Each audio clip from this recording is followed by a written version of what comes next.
My husband brought me to the hospital gala. "Just smile and nod. You are just a housewife," he said coldly. The anonymous donor arrived in a tuxedo. He walked past the doctors, hugged me tightly, and cried, "I built this wing for you, Sarah. You were the only one who believed in me 40 years ago. I never married because of you." My husband turned pale. "I'm glad to have you here. Follow my story until the end and comment the city you're watching from, so I can see how far my story has reached."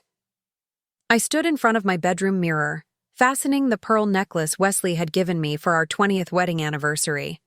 The pearls felt cold against my neck, each one a perfect sphere of artificial elegance. At 62, I had learned to play my role flawlessly, the devoted wife of Dr. Wesley Hartwell, one of the most respected cardiologists in the state. "Clarissa, are you ready?" Wesley's voice carried from downstairs, that familiar tone of barely concealed impatience threading through his words. "Coming, dear," I called back, taking one last look at myself. The navy blue dress he had chosen for me hung perfectly, conservative yet elegant. My graying hair was styled in the understated way he preferred, nothing too attention-grabbing. After 39 years of marriage, I knew exactly what was expected of me. The drive to St. Mary's Medical Center took 23 minutes through the tree-lined streets of our affluent neighborhood. Wesley spoke about the evening ahead, his voice taking on that lecturing tone I knew so well. "This is an important night for the hospital," he said, his fingers drumming against the steering wheel of his black Mercedes. "The anonymous donor is finally revealing himself. $50 million for the new pediatric wing. It's unprecedented." I nodded appropriately, watching the familiar streets pass by. "That's wonderful, Wesley. The children will benefit so much." "Just remember," he continued, his voice dropping to that carefully controlled tone that always made my chest tighten. "Tonight isn't about us. You're there to support me, nothing more. Smile, nod when spoken to, and let me handle any medical conversations. These people don't need to hear opinions from a housewife," I finished quietly, the words leaving a bitter taste in my mouth. Wesley glanced at me, his expression softening slightly. "I didn't mean it like that, darling. You know I respect what you do at home. But tonight is business. Professional business. You understand, don't you?" I understood perfectly. I had understood for 39 years. The hospital's grand ballroom had been transformed into something from a magazine. Golden lights cast a warm glow over burgundy velvet drapes, and the scent of fresh roses mixed with expensive perfumes filled the air. A classical quartet played softly in one corner while waiters in crisp white jackets moved through the crowd carrying silver trays of champagne. Wesley immediately fell into his element, his shoulders straightening as colleagues approached to shake his hand. I watched him transform from the controlling husband I knew at home into the charming, respected doctor everyone else saw. It was a performance I had witnessed countless times, and I knew my part in it. "Dr. Hartwell," Dr. Patricia Lennox, the chief of internal medicine, approached with her husband in tow.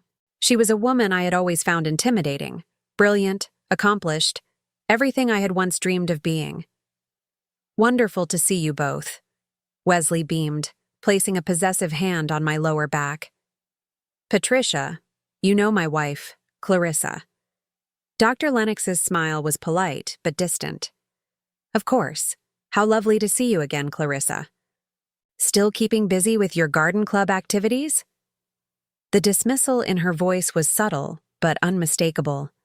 I had learned to recognize these moments, when my worth was measured solely by my relationship to Wesley, when my own thoughts and opinions became irrelevant. "The garden keeps me occupied," I replied with the practiced smile I had perfected over the decades. "How nice," Dr. Lennox said, already turning her attention back to Wesley. "So tell me about your latest research. I heard you're pioneering a new approach to minimally invasive procedures." I stood there, invisible once again, as they launched into medical terminology that I actually understood but was never allowed to contribute to. The irony wasn't lost on me. 40 years ago, I would have been the one asking those questions, sharing those insights. Elena, our housekeeper, had helped me dress tonight. As she fastened the pearl necklace, she had met my eyes in the mirror with that knowing look she sometimes gave me. Elena never spoke about what she observed in our house, but her silence said everything. She had seen Wesley's subtle put-downs, his ways of making me feel small, his constant reminders of my place in his world. "Mrs. Hartwell," Elena had said softly, "you look beautiful tonight, like the smart lady I know you are." The memory of her words warmed me now as I stood surrounded by the medical elite, feeling more alone than ever. The evening progressed predictably. Wesley introduced me to colleagues and donors, always with the same phrase, "This is my wife, Clarissa. She takes wonderful care of our home." Each introduction was a gentle reminder of my limited role, my narrow importance in his grand life. I excused myself to the ladies' room, needing a moment away from the careful smiles and polite dismissals. In the marble-lined bathroom, I stared at my reflection again.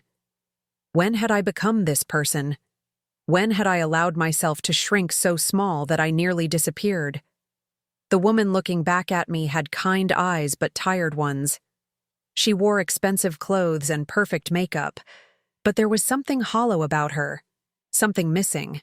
I thought about the young woman I had been at 22, full of dreams and ambition. Sarah Margaret Thompson, that was my name then, before I became Mrs. Wesley Hartwell. Sarah had wanted to heal people, to make a difference in the world. She had earned her way into medical school through pure determination and academic excellence. But Sarah had made a choice, or rather, Sarah had been convinced to make a choice. Love, Wesley had said, was about compromise, about building a life together, about trust. "Ladies and gentlemen," the hospital administrator's voice echoed through the ballroom as I returned. "If I could have your attention, please." The crowd quieted, all eyes turning toward the small stage where a microphone had been set up. Wesley found me immediately, his hand once again claiming its familiar position on my back. "Tonight marks a historic moment for St. Mary's Medical Center," the administrator continued. "Thanks to the extraordinary generosity of our anonymous benefactor, we will be breaking ground on a state-of-the-art pediatric wing that will serve our community for generations to come." Polite applause filled the room. I found myself genuinely moved by the gesture. $50 million dedicated to helping sick children was truly remarkable. "And now," the administrator said, his smile widening, "I'm pleased to announce that our generous donor has agreed to reveal his identity tonight." The applause grew more enthusiastic. Beside me, Wesley straightened, his professional curiosity clearly piqued. "Ladies and gentlemen, please join me in welcoming Mr. Harrison Mitchell, founder and CEO of Mitchell Pharmaceuticals." The name hit me like a physical blow. Harrison Mitchell. After 40 years, I heard that name and felt something inside my chest crack open. The crowd parted as a man in an impeccably tailored black tuxedo made his way toward the stage. He was tall, distinguished, with silver hair and the kind of confident bearing that came from success earned rather than inherited. But it was his eyes that made my breath catch, those same intelligent, caring eyes I remembered from a lifetime ago. Wesley's hand tightened on my back, and I realized I must have made some sound, some involuntary reaction. "Do you know him?"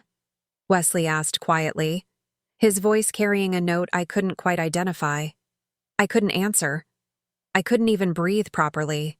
Harrison Mitchell stood at that microphone, thanking the crowd for their support, explaining his vision for pediatric care, but all I could hear was the rushing of my own blood in my ears. He looked different, of course. 40 years would change anyone, but the essence of him, that passionate dedication, that gentle strength, remained exactly as I remembered.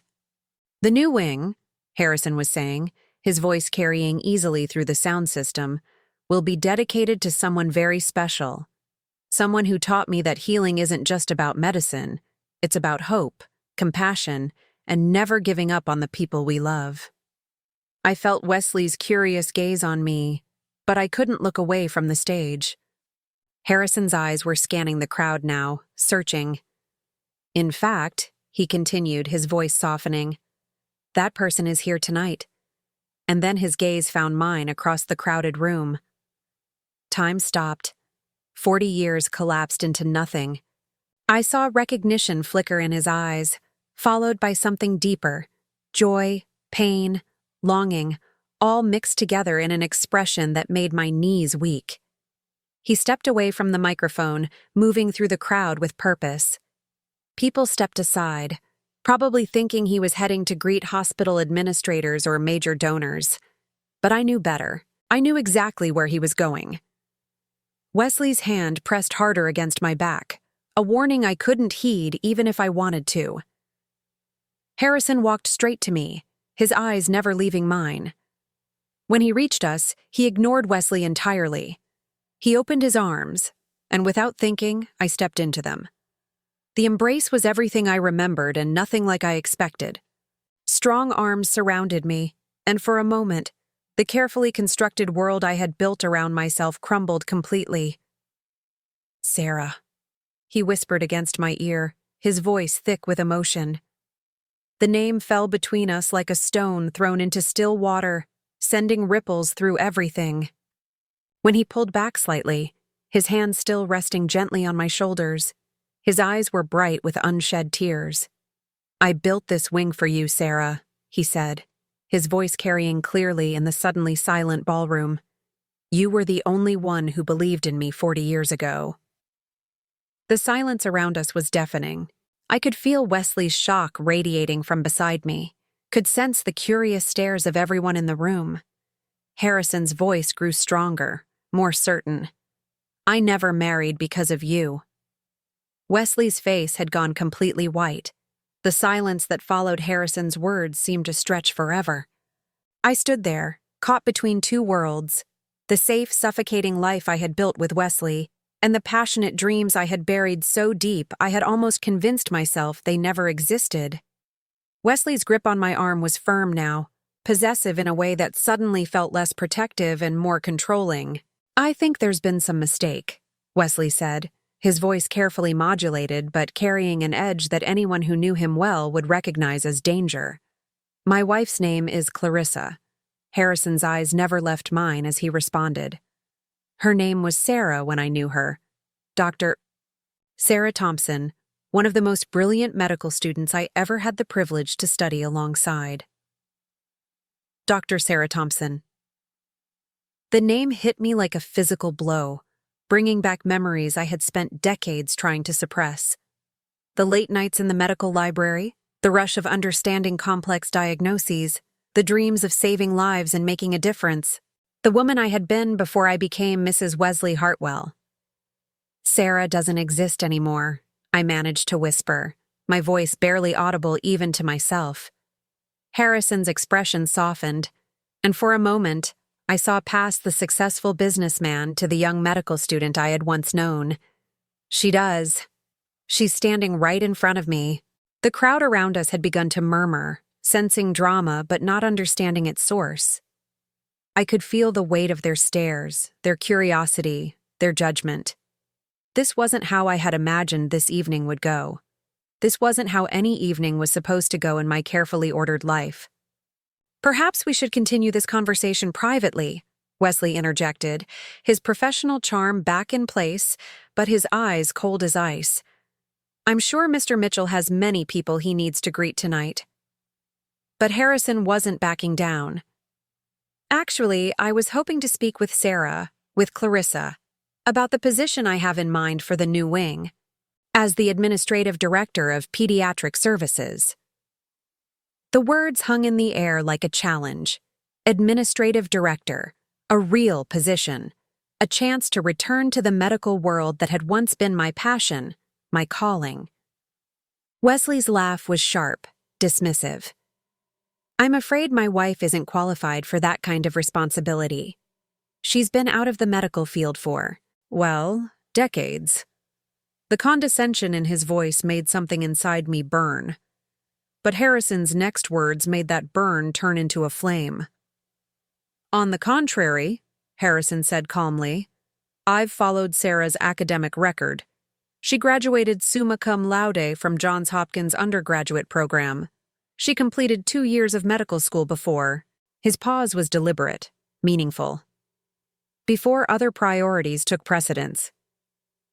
Other priorities. That was one way to describe it. Another way would be to say that Wesley had convinced me that love meant sacrifice, that a good wife supported her husband's career rather than pursuing her own.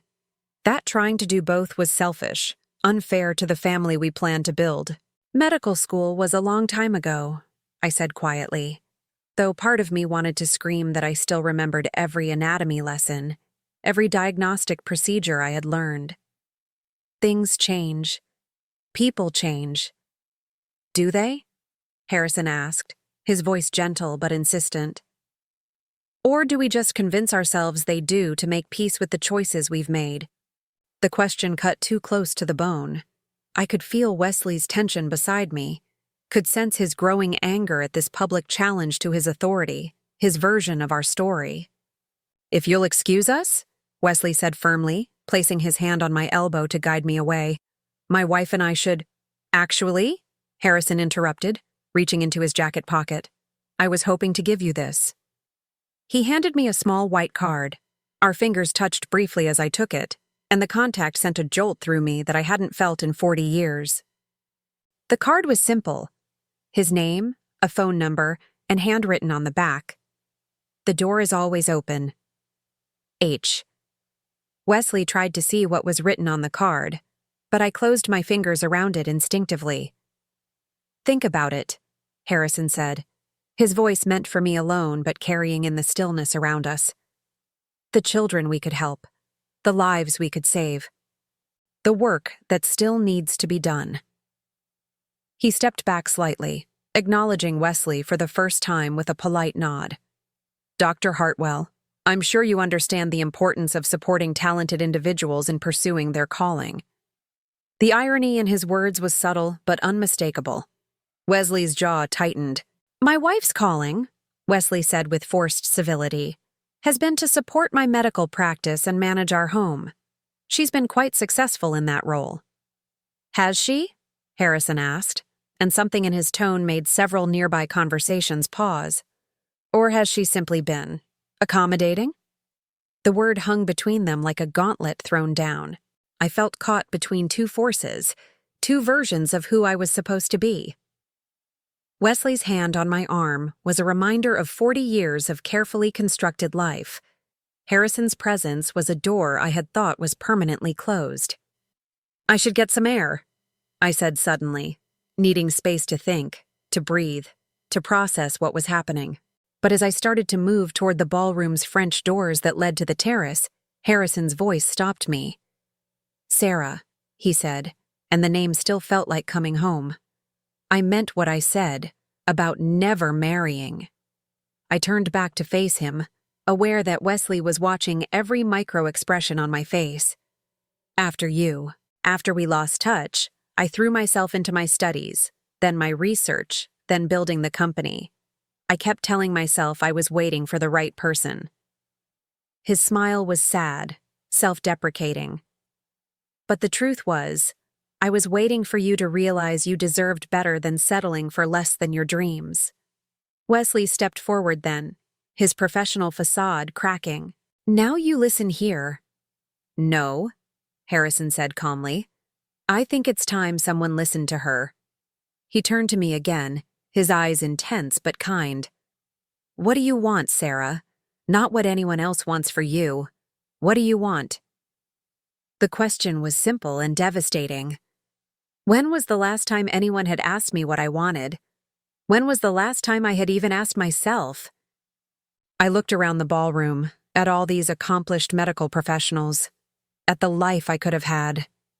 Then I looked at Wesley, whose face had gone red with barely contained fury at being challenged so publicly. I started, then stopped. The words felt foreign in my mouth. "She wants to go home," Wesley answered for me, his tone brooking no argument. "This has been quite enough excitement for one evening." but I didn't move. Something in Harrison's presence, in his unwavering belief that the woman I had been still existed somewhere inside me, made me hesitate. The position, I heard myself saying. What would it involve? Wesley's hand tightened on my arm, a warning, but for the first time in decades, I ignored it. Harrison's face lit up. Overseeing the integration of pediatric services between departments, working with families to coordinate care, developing programs that address not just medical needs but emotional support systems. His voice grew more passionate as he spoke. It's exactly the kind of holistic approach to medicine you used to talk about. Patient advocacy with real authority to make changes. Patient advocacy. The phrase unlocked a memory so vivid it took my breath away. I was 21, sitting in a lecture hall, taking notes on a professor's discussion of patient-centered care. I had raised my hand to ask about implementing support systems for families dealing with chronic pediatric illnesses. The professor had praised my question, said it showed the kind of thinking that would make me an excellent physician. Wesley had been in that same lecture hall that day. It was where we met, actually. He had approached me afterward, impressed by my question, charmed by my passion for helping children. At 35, he was already an established doctor, sophisticated and confident in ways that made 21-year-old me feel special, chosen. "You're wasting your time on pediatrics," he had said during one of our early dates. "Cardiology is where the real money is, the real prestige. Adults who can appreciate the complexity of what you're doing." But it had never been about money or prestige for me. It had been about the children. "I'd have to think about it," I said finally, my voice stronger than I expected. Wesley's grip on my arm became almost painful. "Clarissa, we need to discuss this privately." "Yes," Harrison said, understanding in his eyes. "Of course, but don't think too long. Sometimes opportunities have expiration dates." He nodded politely to Wesley, then turned to me one last time. "It was good to see you again, Sarah. Really good." As he walked away, disappearing back into the crowd of admirers and medical colleagues, I realized I was trembling. The business card felt like it was burning in my palm. Wesley guided me toward the exit with firm determination, nodding curtly to people who tried to engage us in conversation. The drive home was silent except for the sound of his breathing, which grew more controlled and measured with each mile, a sure sign of the storm building inside him. Our house on Magnolia Heights Drive looked exactly as it had when we left, perfectly manicured, impressively large, and somehow cold despite its warm lighting. Elena had left a single lamp on in the living room, a habit she had developed over the years to make our homecomings feel less stark. It wasn't until we were inside, the door closed and locked behind us, that Wesley finally spoke. "What the hell was that about?" I set my purse down carefully on the marble entryway table, buying myself time. "I'm not sure what you mean." "Don't." His voice was sharp now, all pretense of civility abandoned. "Don't insult my intelligence, Clarissa. You know exactly what I mean." I turned to face him, seeing clearly for the first time in years the man I had married. The charm was gone, replaced by something harder, more calculating. "Harrison Mitchell is someone I knew in medical school," I said carefully, "before we met. Harrison Mitchell, who just happens to be worth $800 million and just happened to donate $50 million to the hospital where I work." Wesley's laugh was bitter. How convenient that he never mentioned this connection during all the preliminary meetings. Maybe because there's nothing to mention. Nothing to mention? Wesley stepped closer, his voice dropping to that carefully controlled tone that I had learned to recognize as dangerous. "He called you Sarah. He said he built a hospital wing for you. He offered you a job, and you stood there like what, Wesley? Like you were considering it." The accusation hung between us, because the truth was, I had been considering it. For just a moment, standing in that ballroom, I had allowed myself to imagine a different life. A life where my opinions mattered, where my intelligence was valued, where I was more than just someone's wife. It was a surprise, I said finally. I hadn't seen him in 40 years. But you knew he was successful. No, don't lie to me. Wesley's voice was getting louder now, his control slipping. You don't react the way you reacted tonight to someone you barely remember. You don't light up like that for a casual acquaintance. Light up? Had I lit up? I thought about Harrison's presence, the way it had felt to be seen, really seen, by someone who remembered who I used to be. I was surprised, I repeated. That's all? Wesley stared at me for a long moment, his eyes searching my face for something I couldn't identify. Then, abruptly, he turned and walked to the bar cart in the living room. 40 years, he said, pouring himself 3 fingers of scotch. 40 years I've given you everything. A beautiful home, financial security, social standing. I've protected you, provided for you. Never asked for anything more than loyalty. Loyalty. The word sat strangely in the air between us. And I've been loyal, I said quietly. Have you? He turned back to face me, glass in hand. Because tonight, standing there in front of half the medical community, it sure didn't look like loyalty. It looked like a woman who was ready to throw away everything we've built for the fantasy of what might have been. That's not... He offered you a job, Clarissa. A job you're not qualified for. A job you haven't worked toward. A job you couldn't possibly handle after spending 40 years as a housewife. Each word was precisely chosen to cut. Did you really think no one would notice how inappropriate that was? How it made me look?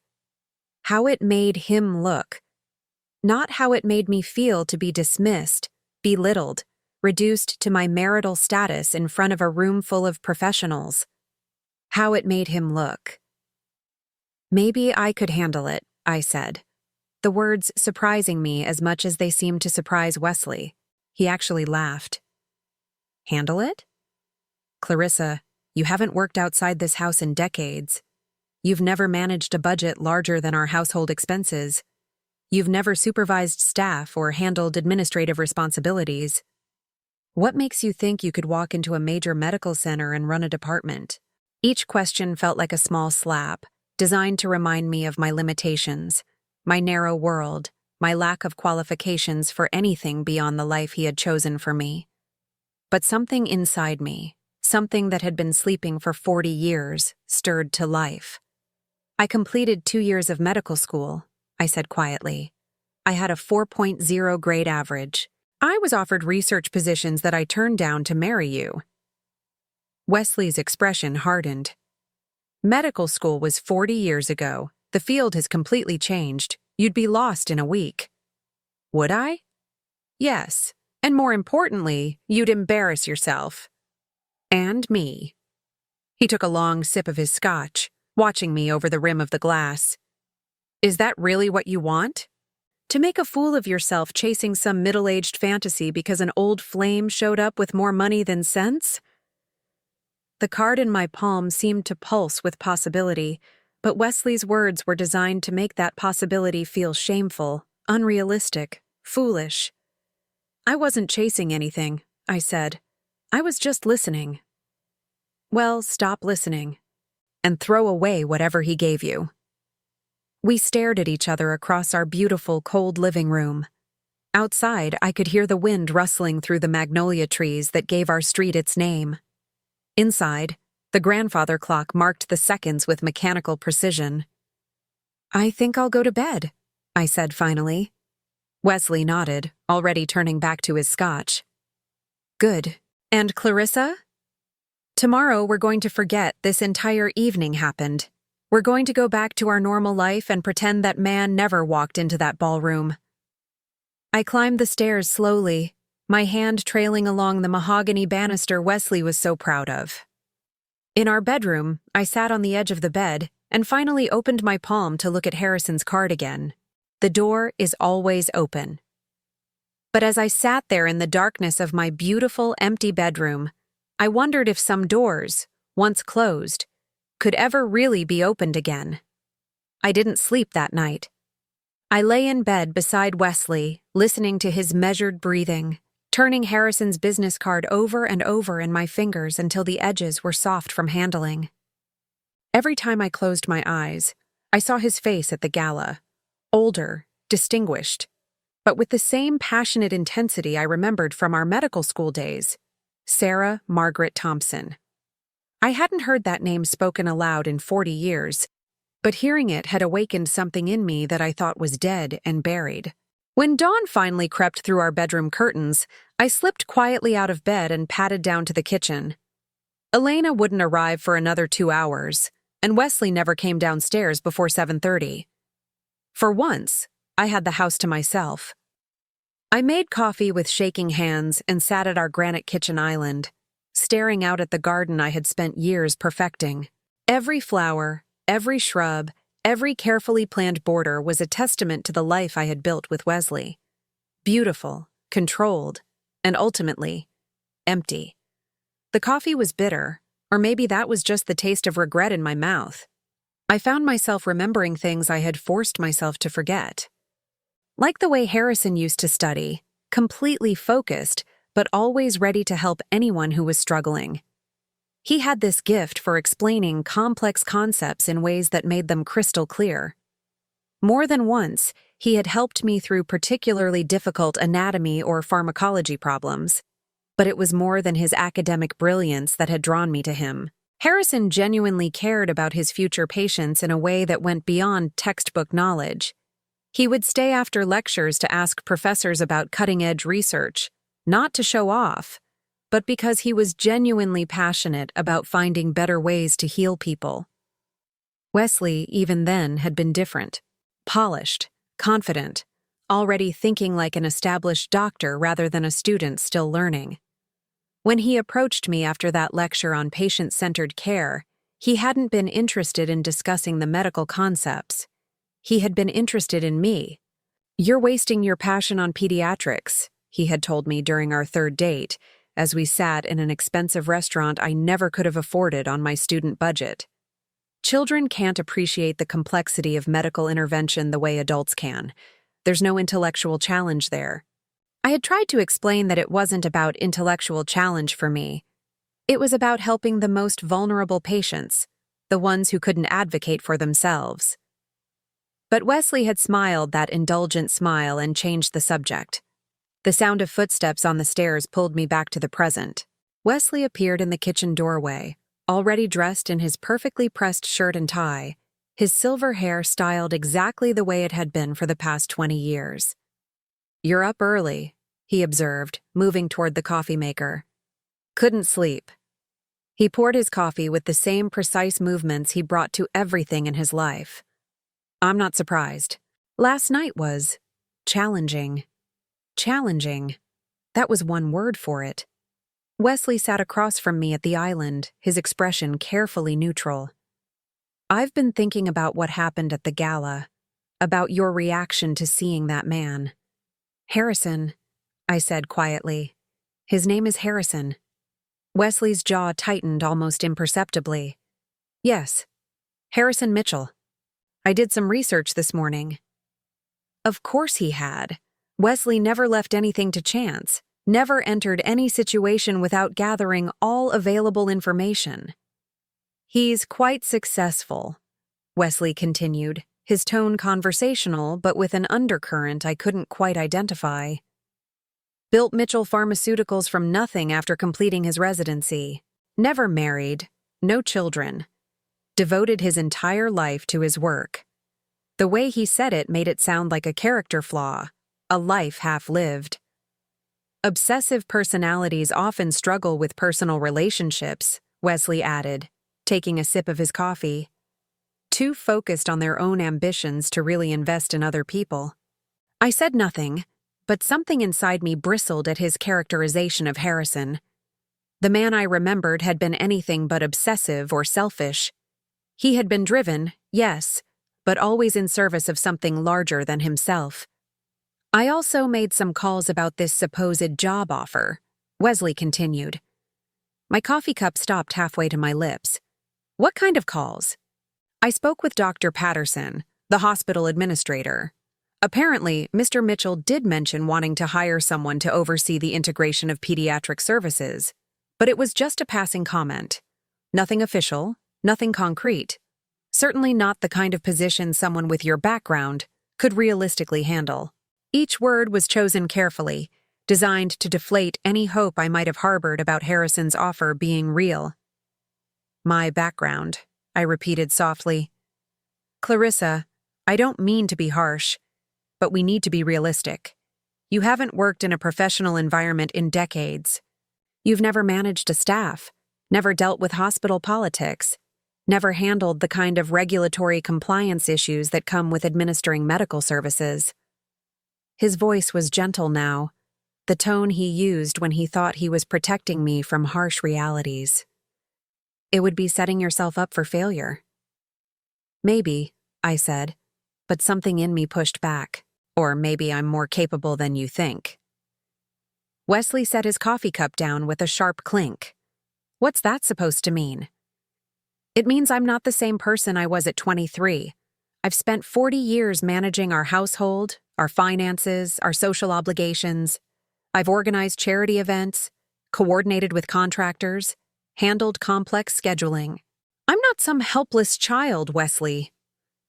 The word surprised both of us. I hadn't intended to sound so defensive, so assertive. Wesley stared at me for a long moment. Of course you're capable. I never said you weren't. But there's a difference between managing a household and running a medical department. The liability alone would be enormous. One mistake could destroy both our reputations. Both our reputations. Not my reputation, not my risk, but ours. As if my potential failure would somehow reflect on him. What if I didn't fail? I asked quietly. Clarissa, what if I was good at it? What if I actually had something valuable to contribute? Wesley's expression hardened. Is this really what you want? To throw away 40 years of marriage to chase some fantasy job that probably doesn't even exist? I'm not throwing away anything. I'm just thinking. About what? About him? Wesley leaned forward, his voice dropping to that controlled tone that always made me nervous. Because if this is about rekindling some college romance, it's not about Harrison, I said, though I wasn't entirely sure that was true. It's about me, about who I am, who I might have been. You are my wife. You are the woman I've loved and provided for 40 years. Isn't that enough? The question hung between us like a challenge. Was it enough? Had it ever been enough? I need some air, I said, standing abruptly. I think I'll work in the garden for a while. Wesley nodded, but his expression remained troubled. Just promise me you'll think carefully before you do anything rash. We have a good life, Clarissa. Don't let one evening of nostalgia destroy what we've built. I walked outside into my carefully tended garden, breathing in the scent of jasmine and morning dew. This had always been my sanctuary, the one place in our house that was entirely mine. Wesley never showed any interest in gardening, so he had given me free rein to design and maintain it however I wanted. Sitting on the stone bench I had positioned beneath the old oak tree, I pulled Harrison's business card from my pocket and studied it again. The paper was expensive, simple, elegant, professional, but not ostentatious. I found myself wondering what his life had been like for the past 40 years. Wesley made it sound like Harrison had lived some kind of sterile, lonely existence, too focused on work to build meaningful relationships. But what if that wasn't true? What if Harrison had simply chosen a different path, one that allowed him to pursue his passions without compromise? My phone buzzed in my pocket, a text message from an unknown number. Sarah, I hope you don't mind me reaching out directly. I got your number from the hospital directory. I wanted to apologize if I put you in an awkward position last night. That wasn't my intention. I just wanted you to know that the offer I made was completely serious. If you'd like to discuss it further, I'll be in town for the next few days. No pressure, just conversation between old friends. Harrison. I read the message 3 times, my heart racing. He had called me Sarah again, and he was serious about the job offer. I started to type a response, then stopped, then started again. Harrison, it was good to see you too. The offer is unexpected. I'm not sure what to think. I deleted that and tried again. I appreciate you reaching out. Last night was overwhelming. Delete. Thank you for the message. I would like to talk. My finger hovered over the send button for a full minute before I pressed it. His response came within seconds. Would you like to have coffee this afternoon? There's a small cafe called Rosemary's on Elm Street. Very quiet, very private. 2 o'clock? I knew Rosemary's. It was a little independent coffee shop in the Arts District. The kind of place Wesley would never think to look for me. The kind of place where two old friends could have a conversation without becoming the subject of gossip. I'll be there, I typed before I could change my mind. After I sent the message, I sat in my garden for a long time, watching the sun climb higher in the sky. Part of me felt guilty, like I was betraying Wesley by agreeing to meet Harrison. But a larger part of me felt something I hadn't experienced in years. Anticipation. For the first time in decades, I was about to do something entirely for myself. When I finally went back inside, Wesley had already left for the hospital. Elena was in the kitchen, humming softly as she prepared what looked like his favorite breakfast casserole for tomorrow morning.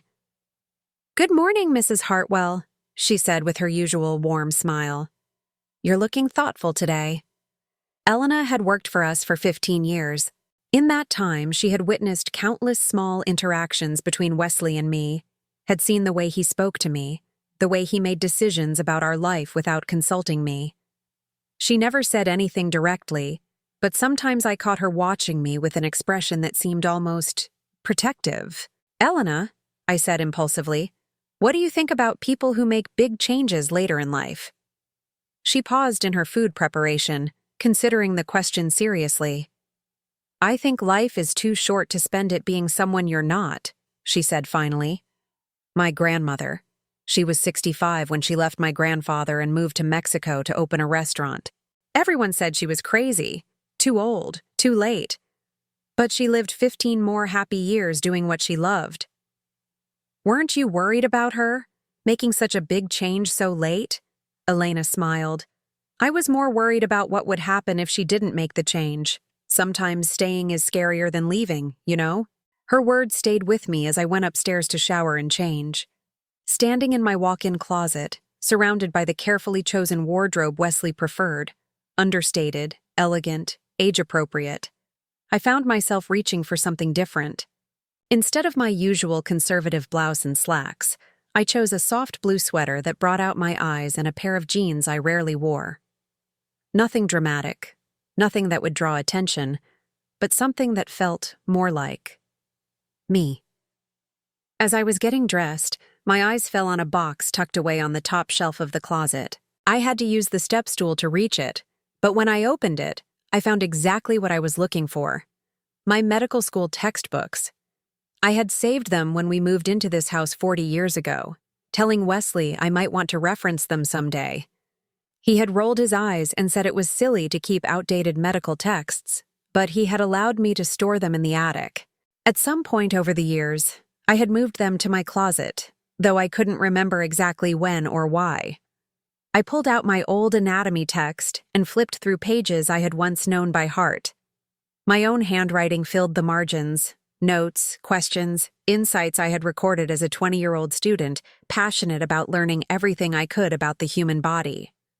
The young woman who had written those notes seemed like a stranger to me now. She had been so confident, so certain of her purpose, so unafraid to ask questions and challenge assumptions. What had happened to her?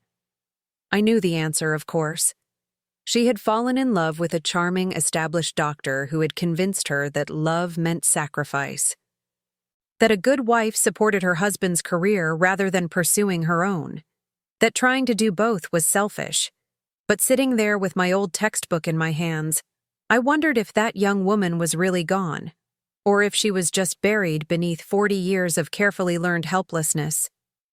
At 1:45, I stood in front of my bathroom mirror, applying lipstick with hands that trembled slightly. I looked different somehow.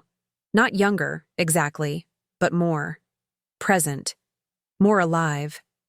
As I was leaving the house, Elena called out from the kitchen. "Mrs. Hartwell, you look beautiful today, like yourself." Like myself. When was the last time anyone had said that to me? The drive to Rosemary's Cafe took 12 minutes through tree-lined streets I rarely traveled. This part of town was more bohemian than our neighborhood, with art galleries and independent shops, and people who looked like they had chosen their own paths rather than following predetermined scripts. I found a parking spot across from the cafe and sat in my car for a moment, gathering courage. Through the large windows, I could see Harrison already seated at a corner table, reading what looked like a medical journal. Even after 40 years, he still had that same focused intensity I remembered. Taking a deep breath, I got out of the car and walked across the street. The bell above the cafe door chimed as I entered, and Harrison looked up immediately. His face lit up with a smile that was both familiar and completely new.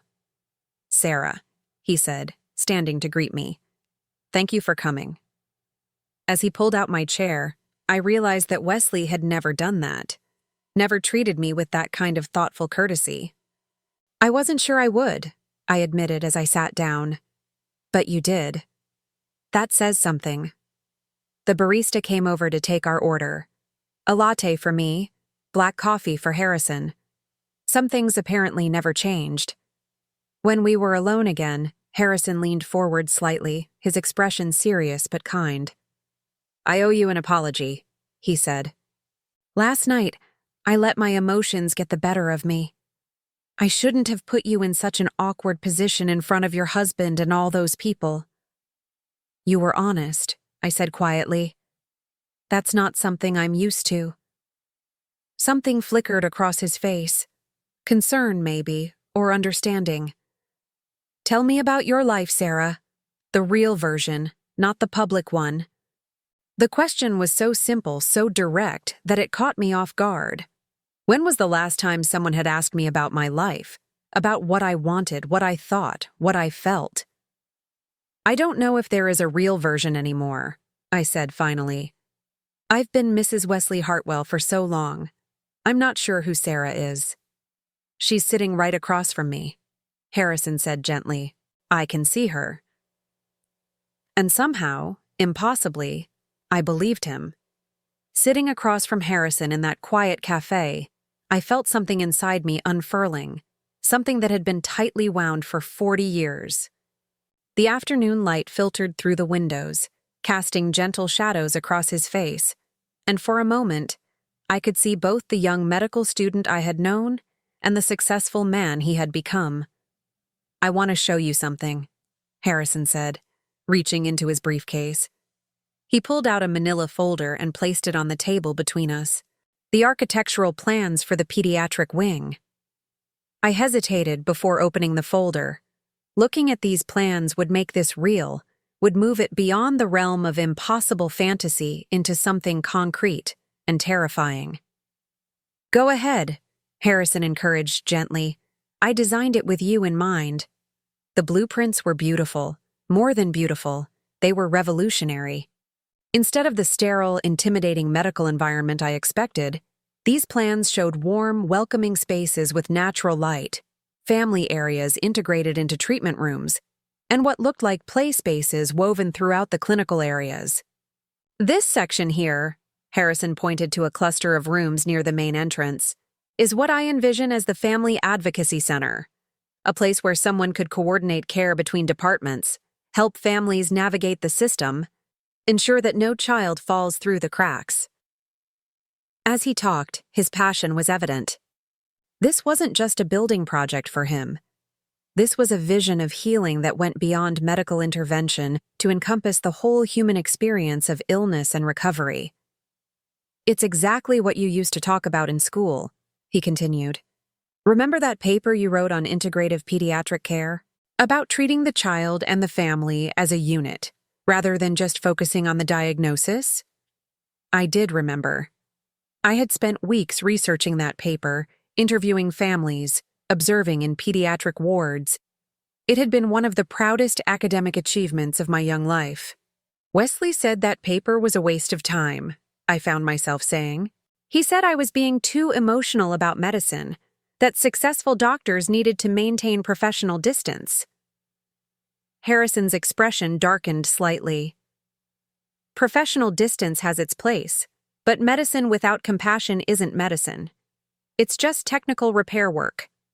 I traced my finger along the architectural lines, seeing in them everything I had once dreamed of accomplishing. This is incredible, Harrison. But I don't understand why you think I could run something like this. Because you already know how to do everything this position would require, he said simply. You know how to listen to people, how to coordinate complex schedules, how to advocate for what's right even when it's not convenient. You've been doing it for 40 years. You just haven't been getting paid for it. His words hit something deep inside me. All those years of organizing Wesley's professional life, managing our household staff, coordinating his complex schedule of surgeries and conferences and social obligations. It had been like running a small business, but I had never thought of it that way. There's something else, Harrison said, his voice growing quieter. Something I need to tell you about why I really built this wing. I looked up from the plans, sensing a shift in his mood. After we lost touch, I threw myself into my studies, graduated at the top of my residency class, got accepted into a prestigious fellowship program. I told myself I was moving on, building the career we had both dreamed of. He paused, staring out the cafe window. But every patient I treated, every research project I undertook, every business decision I made, part of me was thinking about what you would say, how you would approach the problem. Harrison, let me finish, he said gently.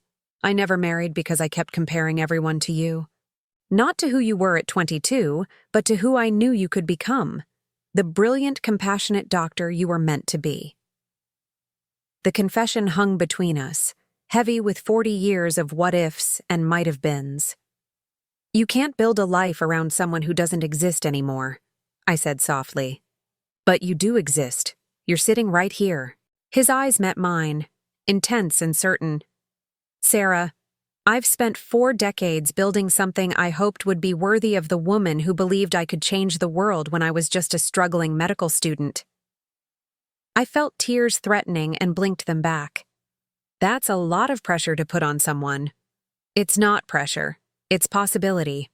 Harrison reached across the table and gently touched my hand. I'm not asking you to be someone you're not. I'm asking you to remember who you are. His touch sent a jolt through me, not of attraction exactly, but of recognition. The feeling of being seen, really seen, by someone who remembered when I had dreams of my own. Tell me about the job, I said, needing to focus on something concrete, something manageable. Harrison's face lit up. The administrative director position would involve coordinating care between pediatric subspecialties, developing family support programs, and overseeing the integration of new services. You'd work directly with department heads to ensure seamless patient experiences. As he described the role, I found myself mentally organizing the challenges, thinking through solutions, feeling that old excitement of tackling complex problems. The salary would be $150,000 annually to start, Harrison continued, with full benefits and opportunities for advancement based on performance. $150,000. I tried to process that number. Wesley gave me a monthly allowance of $2,000 for personal expenses, treating it like generous largesse. The idea of earning my own salary, having my own financial independence, was both thrilling and terrifying. What about my lack of recent experience? I asked. That's why we'd start with a 6-month trial period. You'd shadow the current interim director, attend department meetings, get familiar with hospital systems. No pressure, no permanent commitment unless we're both confident it's working. A trial period. A chance to dip my toe in the water without diving off a cliff. I'd need to think about it, I said, though part of me wanted to say yes immediately. Of course. But Sarah, there's something else you should know. Harrison's expression grew serious. I did some research after I saw you last night. I wanted to understand what happened after medical school, how you ended up where you are. My stomach tightened. What kind of research? I still have contacts at Johns Hopkins. I asked about your academic record. His jaw tightened slightly. Did you know that you were accepted into the pediatric residency program at Children's Hospital? Full funding. Fast track to attending physician status. The words hit me like a physical blow. That's not. Wesley said I wasn't accepted anywhere. He said my grades weren't strong enough for competitive programs. Harrison's eyes filled with something like anger. Your grades were excellent. Top 5% of your class. The residency director specifically mentioned you as one of the most promising candidates they'd seen. The cafe seemed to spin around me. But I never got an acceptance letter. The letters were sent to your home address, the same address where you were living with Wesley after your engagement.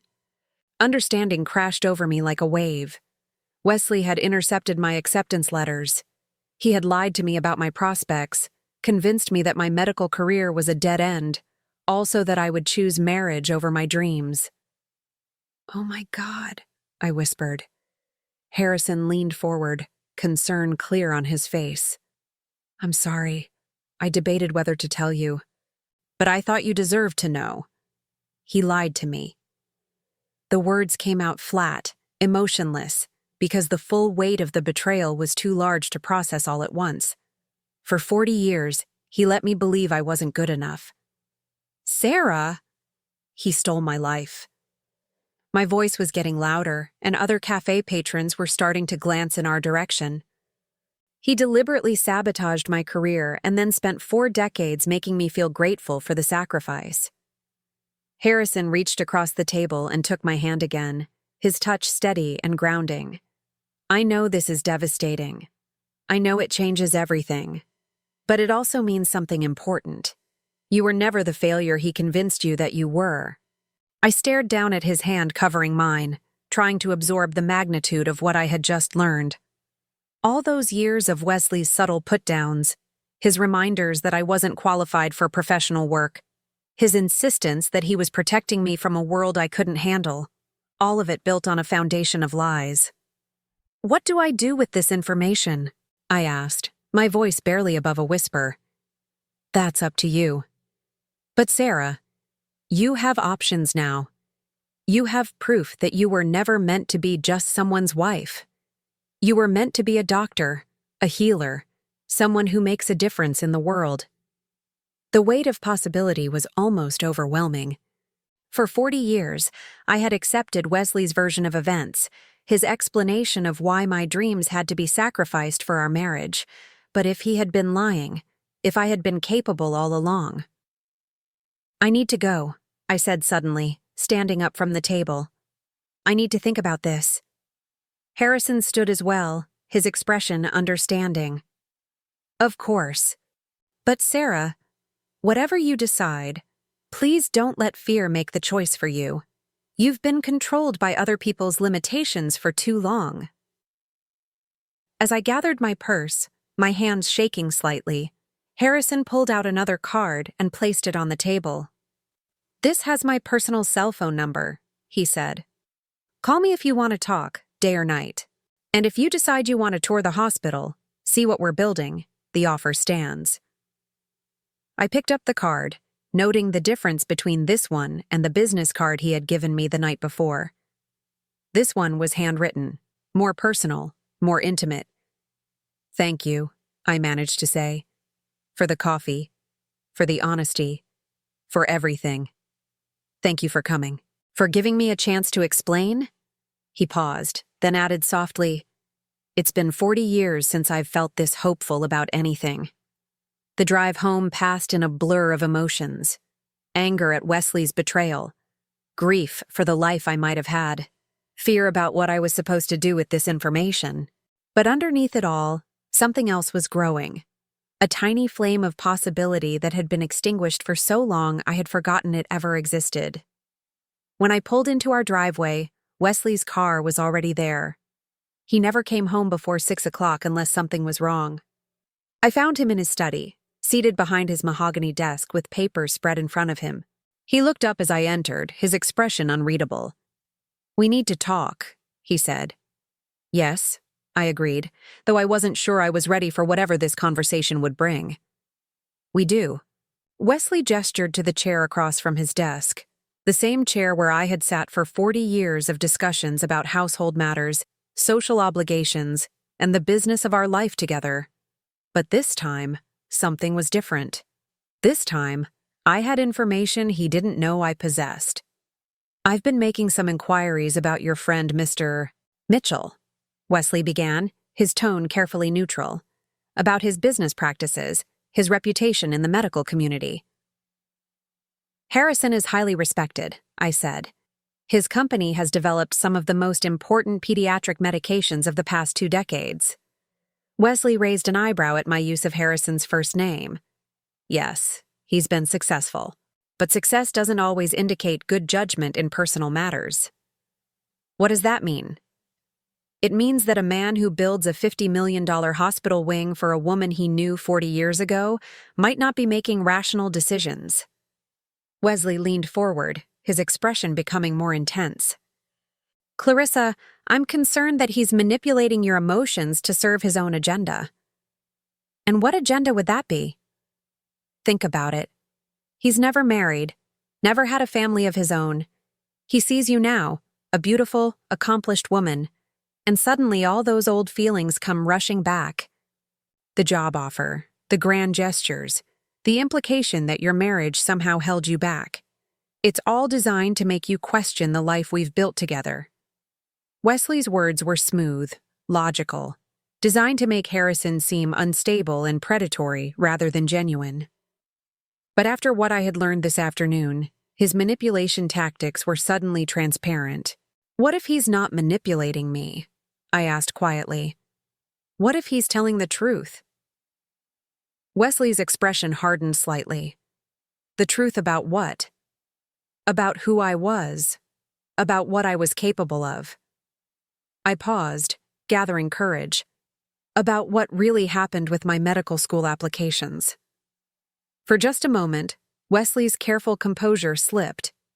Something flickered across his face. Surprise, maybe, or fear. "Your medical school applications were decades ago, Clarissa. Why would you bring that up now?" "Because I found out something interesting today." I leaned forward, watching his face carefully.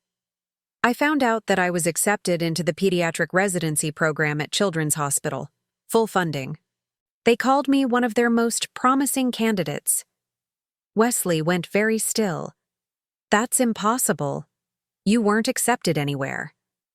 "The letters were sent to our home address, the same home where you collected the mail every day while I was finishing my final semester." The silence stretched between us, heavy with accusation and the weight of 40 years of lies. "Clarissa," Wesley said finally, his voice carefully controlled, "I think you're misremembering." "I'm not misremembering anything." My voice was steady now, certain. "You intercepted those letters. You lied to me about my prospects. You convinced me that my only option was to give up medicine and marry you." Wesley stood abruptly, moving to the window that overlooked our perfectly manicured backyard. "Even if that were true, and I'm not saying it is, it doesn't change the fact that you had a choice. You chose to marry me. You chose to build this life. I chose based on false information. Information you deliberately withheld from me." He turned back to face me, and for the first time in our 40 years of marriage, I saw him as he really was. Not the distinguished doctor, not the protective husband, but a man who had built his happiness on the ruins of someone else's dreams. "We have a good life, Clarissa," he said, but his voice lacked its usual conviction. "A beautiful home, financial security, social standing. Would you really throw all that away for some fantasy of what might have been?" "It's not a fantasy," I said, standing to face him. "It's who I was meant to be." Wesley stared at me for a long moment, and I could see him calculating, trying to find the right words to regain control of the situation.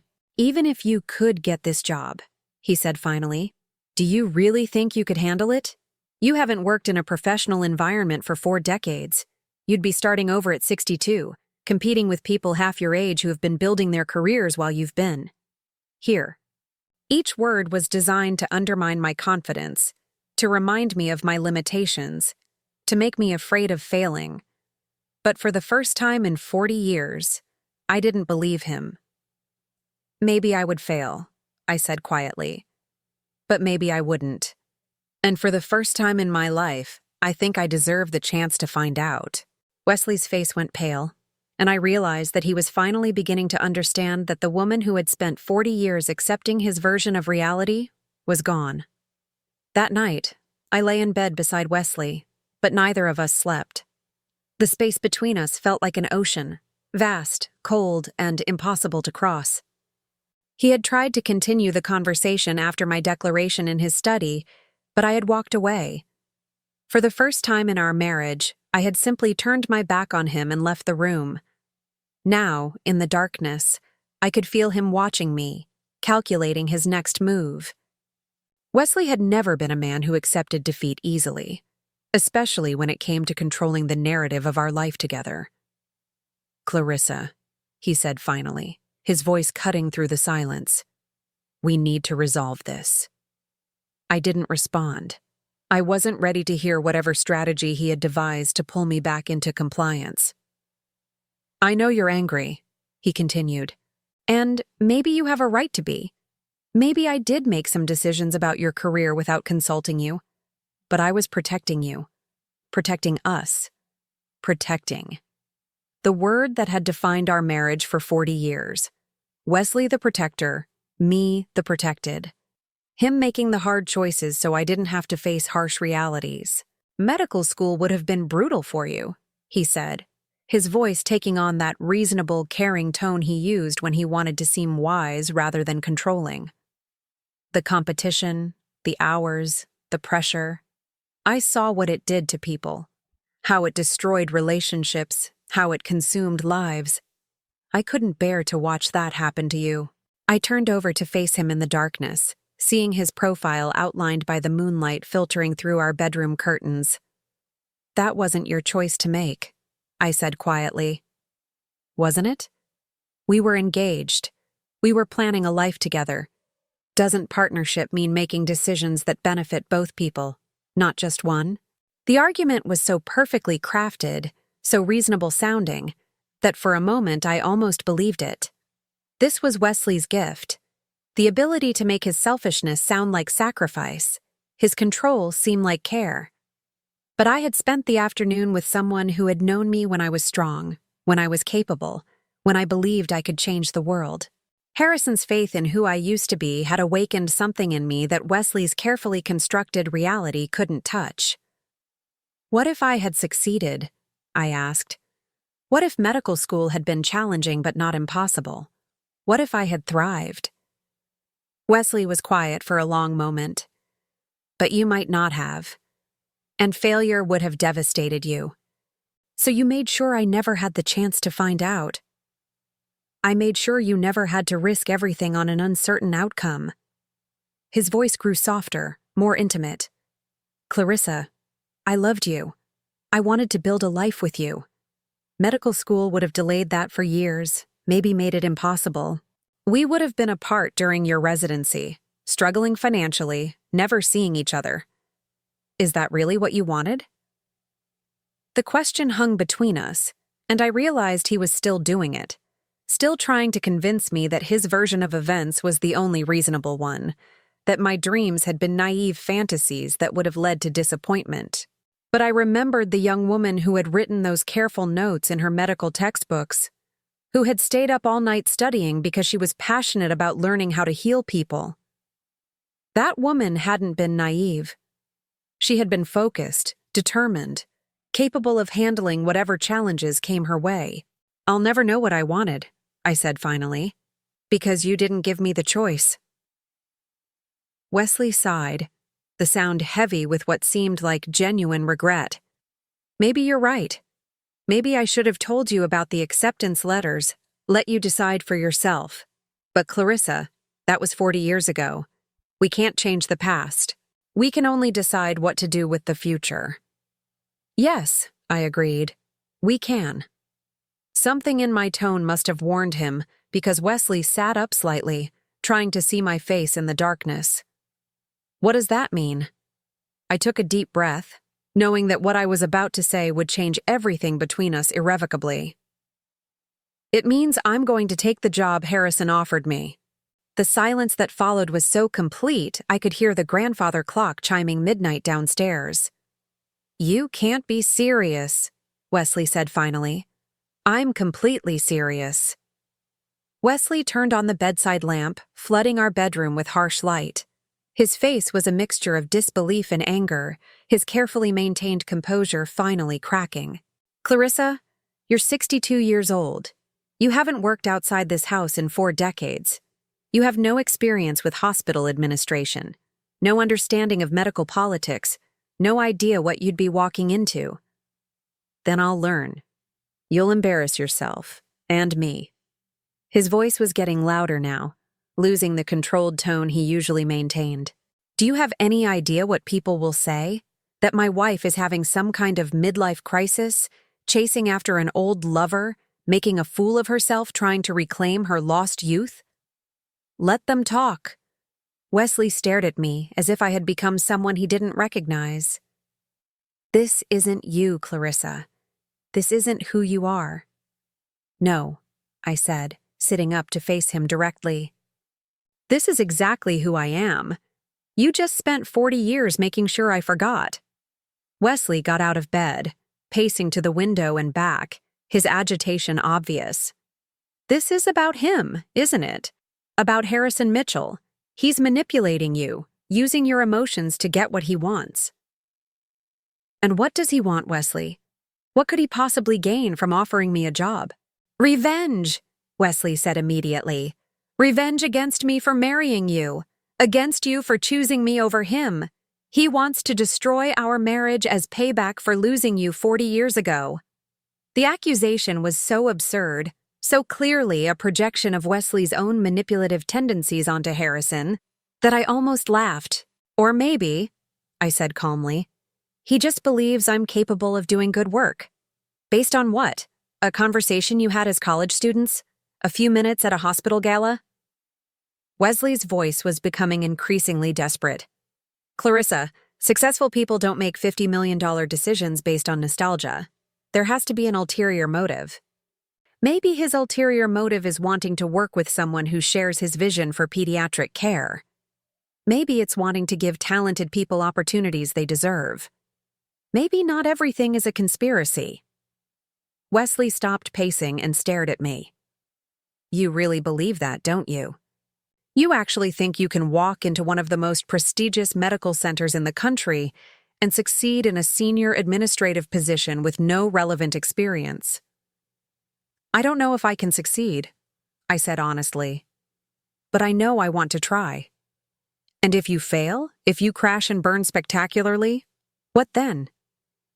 Then I'll deal with the consequences, like an adult. The words hit their target. Wesley flinched, recognizing his own tendency to treat me like a child who couldn't handle difficult realities. What about us? He asked finally, his voice quieter now. What about our marriage? It was the question I had been dreading, the one I didn't have a good answer for. I don't know, I admitted. But I know I can't keep living the way we've been living. I can't keep pretending that being protected is the same thing as being loved. Wesley sat down heavily on the edge of the bed, suddenly looking older than his 67 years. I do love you, he said softly. Maybe I haven't always shown it the right way, but everything I've done has been because I love you. I know you believe that, I said gently. But love doesn't steal someone's choices from them. Love doesn't require one person to disappear so the other can shine. We sat in silence for a long time, the weight of 40 years of accumulated misunderstandings settling between us. So what happens now? Wesley asked finally. Now I call Harrison and tell him I accept his offer. I start the trial period and see if this is something I can actually do. And if I ask you not to? If I tell you this will destroy our marriage? I looked at him, really looked at him, seeing not the distinguished doctor or the controlling husband, but a man who was genuinely afraid of losing the life he had built. Then I would say that a marriage that can't survive one partner pursuing their dreams was never a real marriage to begin with. Wesley's face crumpled slightly, and for a moment, I felt sorry for him. He had gotten so comfortable with the power dynamic between us that he couldn't imagine a relationship where we were equals. "I need some air," I said, getting out of bed. "I'm going to sit in the garden for a while." Wesley didn't try to stop me. As I left the bedroom, I could hear him on the phone with someone, probably his brother or one of his medical colleagues, seeking advice on how to handle his suddenly rebellious wife. Outside, the October night was crisp and clear. I sat on my stone bench beneath the oak tree, looking up at stars that seemed brighter somehow than they had in years. In my pocket, Harrison's personal business card seemed to pulse with possibility. I pulled out my phone and stared at his number for a long time before finally typing a text message. "Harrison, I've made my decision. I would like to accept the position you offered. When can we start?" I hit send before I could change my mind. His response came within minutes, despite the late hour. "Sarah, I'm thrilled. Can you meet me at the hospital tomorrow morning at 9? I'll give you a tour of the new wing, introduce you to key staff members. This is going to be wonderful." I smiled, feeling something I hadn't experienced in decades, excitement about my future. "I'll be there," I typed back. As I was putting my phone away, the French doors to the house opened and Elena appeared, wearing a robe and slippers. "Mrs. Hartwell? I heard voices. Is everything all right?" Elena had her own small apartment above our garage, but she had always been protective of me in ways that went beyond her job description. More than once over the years, I had suspected she stayed late or came early just to make sure I was okay. "Everything is fine, Elena. Actually, everything is better than fine." I looked at her kind, worried face. "I got a job." Elena's eyes widened. "A job? What kind of job?" "At the hospital, working with children and their families." Even saying it out loud felt surreal. Elena sat down beside me on the bench, her expression shifting from concern to something like pride. "That's wonderful, Mrs. Hartwell. You'll be so good at that work." "You think so?" "I know so. I've watched you for 15 years. The way you care for people, the way you solve problems, the way you make everything better for everyone around you. Those children will be lucky to have you." Her faith in me was unexpected and deeply moving. "Thank you, Elena. That means more to me than you know." We sat together in comfortable silence, watching the stars. Finally, Elena spoke again. "What about Dr. Hartwell? Is he happy about your new job?" I considered how to answer that question honestly. "Dr. Hartwell is concerned about changes to our routine," I said finally. Elena nodded knowingly. Change is hard for some people, especially when they're used to things being a certain way. "Yes, it is." But you know what my grandmother used to say? She said that a bird in a cage might feel safe, but it never learns to fly." Her words hit me with unexpected force. "Your grandmother sounds like a wise woman." "She was, and she would have liked you very much." Elena stood up, pulling her robe tighter against the cool air. "Mrs. Hartwell, if you need anything for your new job, help with clothes or transportation or anything, you just let me know." "Thank you, Elena, for everything." After Elena went back inside, I remained in the garden for another hour, planning my new life. Tomorrow I would tour the hospital, meet the people I would be working with, begin to understand the scope of what I was taking on. It was terrifying and exhilarating in equal measure. When I finally went back inside, Wesley was lying in bed with his back to me, pretending to be asleep. I got dressed quietly in the bathroom, choosing clothes for my hospital visit, a navy blazer and gray slacks that felt professional without being too formal. As I was leaving the next morning, I found a note from Wesley on the kitchen counter. "Clarissa, I hope you'll reconsider this decision. We have built something beautiful together. Don't let an old fantasy destroy what's real. I folded the note carefully and put it in my purse, not as a keepsake but as a reminder. For 40 years, Wesley had been telling me what was real and what was fantasy. He had convinced me that my dreams were naive, that my capabilities were limited, that my proper place was in the shadows of his life. But as I drove toward the hospital, toward Harrison and the possibility of reclaiming the person I used to be, I realized that the only fantasy had been believing I was meant to live such a small life. At exactly 9 o'clock, I walked through the entrance of St. Mary's Medical Center, wearing my navy blazer and carrying a leather portfolio I had found in the back of my closet. I felt nervous and uncertain and more alive than I had in decades. Harrison was waiting for me in the lobby, his face lighting up when he saw me. "Sarah," he said, approaching with a smile that made me feel like anything was possible. "Welcome to your new life." 6 months later, I stood in my new office overlooking the pediatric wing, watching the morning sun stream through windows that had been designed to let in as much natural light as possible. The nameplate on my door read, Dr. Sarah Mitchell, Director of Family Advocacy Services, a name that still felt both foreign and completely right every time I saw it. The transition hadn't been easy.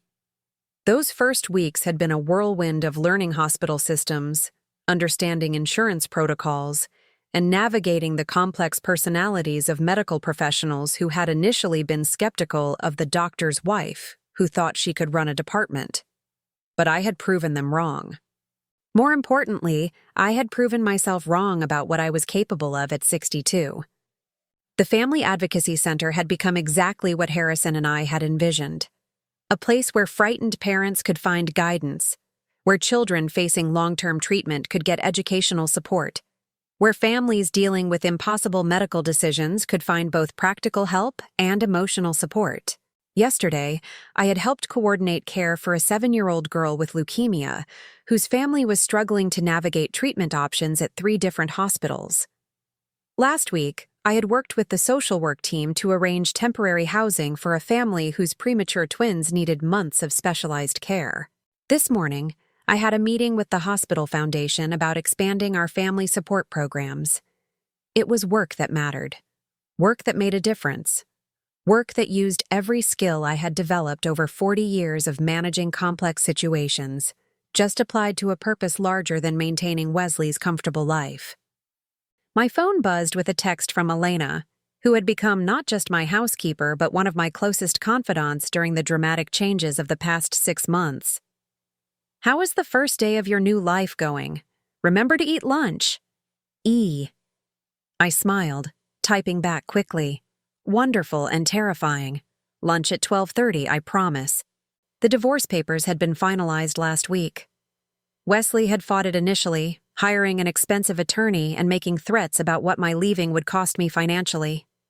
But Harrison had quietly connected me with a lawyer who specialized in cases where one spouse had been economically controlled by the other, and we had built a strong case for alimony based on my 40 years of supporting Wesley's career at the expense of my own. The settlement had been fair, enough to ensure my independence without destroying Wesley's finances. More importantly, it had given me the freedom to discover who I was when I wasn't performing the role of Mrs. Wesley Hartwell. The woman I had discovered was someone I liked very much. A soft knock on my office door interrupted my thoughts. "Come in," I called.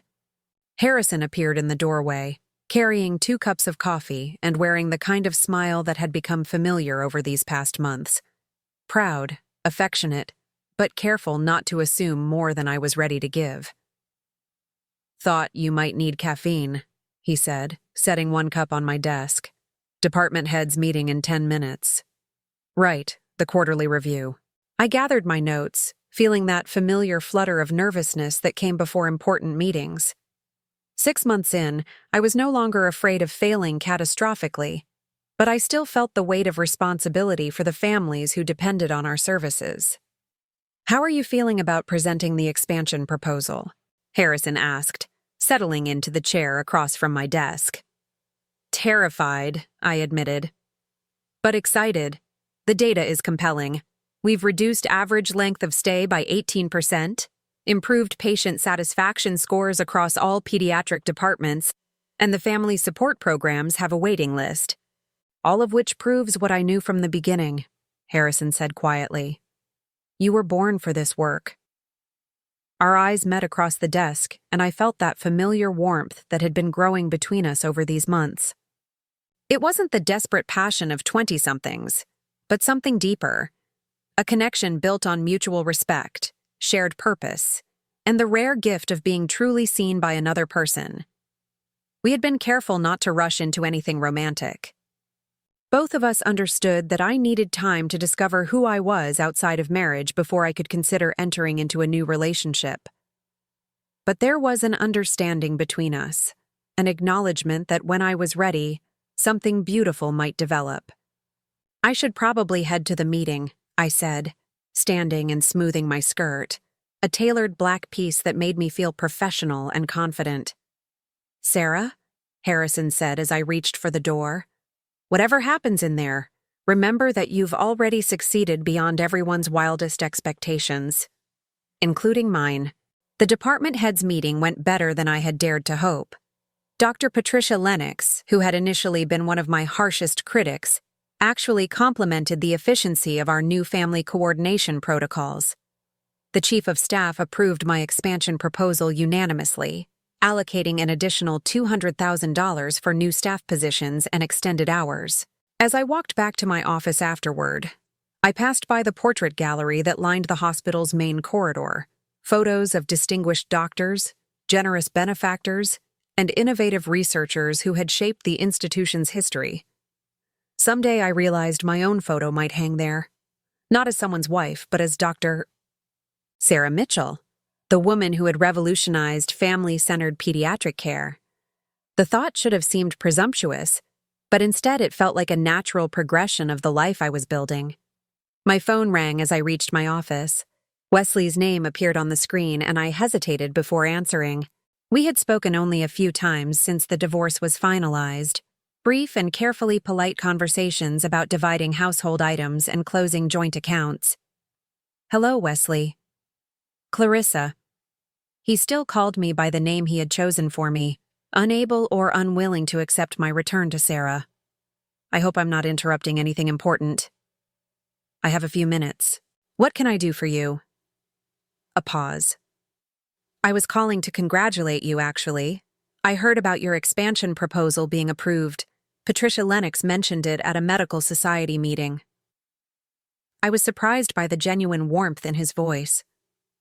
Thank you. That's unexpected. I know we haven't parted on the best terms, Wesley continued. And I know I made mistakes in our marriage. Big mistakes. But seeing what you've accomplished these past 6 months, I'm proud of you, Clarissa. Really proud. The admission caught me off guard. This was the closest Wesley had ever come to acknowledging that he had been wrong about my capabilities. I appreciate that, Wesley.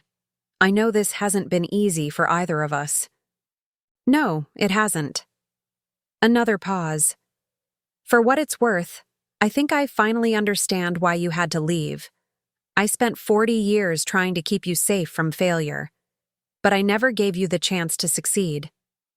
The insight was more than I had expected from him, a level of self-awareness that suggested real growth. We both did the best we could with what we knew at the time, I said gently. I don't regret our marriage, Wesley, but I don't regret leaving it either. I hope you're happy. Really happy. I am. For the first time in a very long time, I am. After we hung up, I sat in my office for a long time, looking out at the children's garden that had been part of Harrison's original design. Families moved through the space, parents pushing strollers, siblings playing on specially designed equipment, teenagers sitting together on benches, all of them dealing with the stress of having a sick child, but finding moments of normalcy in this carefully created space. This was what I did now. I created spaces, both literal and metaphorical, where healing could happen not just for patients, but for entire families. A knock on my door brought me back to the present. "Come in." Harrison appeared again, but this time his expression was different, excited, almost nervous. "Do you have dinner plans tonight?" he asked. "Nothing special. Why?" "Because I have something I want to show you. Something I've been working on for a while." Curiosity piqued, I agreed to meet him at 7 o'clock at an address he wrote on a piece of paper. It was in the Arts District, not far from the cafe where we had that first conversation 6 months ago. That evening, I drove through the tree-lined streets of the Arts District, passing galleries and independent shops and restaurants filled with people who looked like they had chosen their own paths. When I reached the address Harrison had given me, I found myself in front of a beautifully restored Victorian house with a small brass plaque beside the front door. Harrison was waiting on the front porch, his expression mixing excitement with something that looked like vulnerability. "What is this place?" I asked, climbing the steps to meet him. "Read the plaque," he said softly. I looked down at the brass nameplate. "The Sarah Thompson Foundation for Medical Education, providing scholarships for students pursuing careers in pediatric medicine." I stared at the plaque, trying to process what I was seeing. "Harrison, what did you do?" "I established a foundation in your name. Your real name." His words came out in a rush, as if he had been rehearsing them. "It will provide full scholarships for students who want to specialize in pediatric medicine, but can't afford medical school. Especially students from underserved communities, first-generation college graduates, people who might otherwise never have the chance." I felt tears building in my eyes. "You used my maiden name. Because that's who you were when you inspired me to believe that medicine could change the world. Sarah Thompson, the brilliant student who believed that healing required both scientific excellence and deep compassion." He opened the front door, revealing a beautiful interior that had been converted into offices and meeting spaces. The walls were lined with photos of medical students, scholarship recipients, and young doctors who were already making a difference in pediatric care. "The foundation has already funded 12 full scholarships," Harrison continued, his voice growing stronger. "4 of those students have completed their residencies and are now practicing pediatric medicine in rural communities that desperately need them." I walked through the space in wonder, reading the stories of young people whose lives had been changed by educational opportunities they never could have afforded otherwise. These were kids like I had been, smart, passionate, determined, but without the financial resources to pursue their dreams. "Harrison, this is incredible. But why my name? Why not your own?" He was quiet for a long moment, watching me explore the space. "Because you taught me something I never forgot, even during the 40 years when I thought I had lost you forever." "What's that?" "That the best way to honor the gifts we've been given is to make sure other people get the same chances we had." His voice grew softer. "And because I wanted to create something that would last long after we're both gone. Something that would keep your spirit alive in the work that mattered most to you." I turned to face him, tears flowing freely now. "This is the most beautiful thing anyone has ever done for me." "Sarah," Harrison said, stepping closer, "I need to tell you something. Something I should have said months ago." My heart started beating faster, sensing that we were approaching a moment that would change everything between us. "What is it?" "I love you." Not the 22-year-old student I fell for in medical school, not some idealized memory of who you used to be. I love the woman you are now, strong, compassionate, brilliant, brave enough to rebuild her entire life at 62. His voice was steady, certain. "I love the way you fight for families who can't fight for themselves. I love how you've turned your own painful experience into wisdom that helps other people heal." The words hung between us, beautiful and terrifying, and exactly what I had been hoping to hear for months but hadn't dared to expect.